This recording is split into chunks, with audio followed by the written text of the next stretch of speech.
სანამ ოფიციალური თბილისი არ აღიარებს აფხაზეთის დამოუკიდებლობას, ნებისმიერი სახის კონტაქტი საქართველოს ჯანდაცვის სამინისტროსთან გამორიცხულია. მეტის, ყველა ექიმს ან სამედიცინო დაწესებულებას, რომელზეც საქართველოს იურისდიქცია ვრცელდება, ეკრძალება აფხაზეთის ტერიტორიაზე საქმიანობის უფლება. განცხადებას ამის შესახებ საოკუპაციო რეჟიმის დე-ფაქტო ჯანდაცვის მინისტრი ავრცელებს. საგანგებო პრესკონფერენციაზე დე-ფაქტო მინისტრმა საქართველოს პრემიერ-მინისტრის ირაკლი ღარიბაშვილის შეთავაზებაზე C-ჰეპატიტის პროგრამასთან დაკავშირებით უარი თქვა და განაცხადა, რომ ჯანდაცვის პროგრამებს აფხაზეთი რუსეთის მხრიდან ელოდება.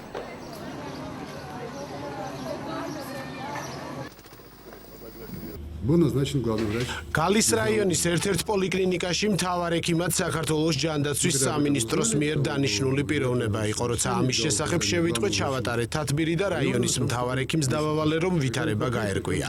როცა ადგილზე ჩავედი, მოხდა ინციდენტი და ჩემი გადაწყვეტილებით ეს ამბულატორია დაიკეტა. მე როგორც ვიცი, აფხაზეთის ტერიტორია ფსოუდან ენგურამდეა, აქ ვრცელდება აფხაზეთის იურისდიქცია და ყველა უნდა დაემორჩილოს აფხაზეთის კანონსა და კონსტიტუციას. ყველა დანიშნვა, რომელსაც ჩვენი ენგურსიქითა მეზობლები ახორციელებენ უკანონოა და არც ერთი პროგრამა, მათ შორის C-ჰეპატიტის არანაირი ფორმით არ ყოფილა ჩემთან შეთანხმებული. ჩვენ ჯანდაცვის პროგრამებს მხოლოდ რუსეთის ფედერაციასთან შეთანხმებით ვახორციელებთ, რაშიც რუსეთი მთლიანად გვეხმარება.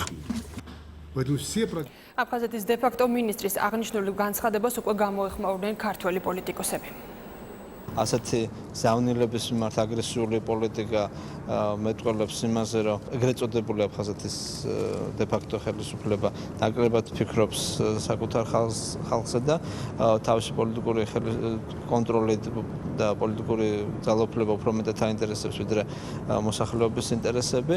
მიმაჩნია, რომ ეს კიდევ ერთხელ მეტყველებს იმაზე, რომ სწორედ ჰუმანიტარული გზავნილები აფხაზეთის მისამართად ჩვენ იარაღისენით არ უნდა ველაპარაკოთ ჩვენ ხალხს აფხაზეთის ტერიტორიაზე, ისინი ჩვენი მოსახლეობაა, ჩვენი ძმები არიან. აფხაზეთის დე-ფაქტო მთავრობა სწორედ რუსეთის ასე ვთქვათ ხარდაჭერით აკეთებს ასეთ განცხადებებს და საქართველოს მთავრობისათვის ეს სიგნალი უნდა იყოს, რომ ის კოლაბორაციონისტული მიდგომა რუსეთის ხელისუფლებასთან მიმართებაში თანამშრომლობა ცალკეულ სფეროებში და რაღაც ეფემერული მოლოდინი იმისა, რომ ურთიერთობები გაუმჯობესდება, ასე ვთქვათ, საფუძველს მოკლებული არის და ჩვენი პოლიტიკა უნდა გავატაროთ როგორც საერთაშორისო მასშტაბით, ასევე საზღვრის ოკუპირებული ტერიტორიების საზღვრისპირა რეგიონებში.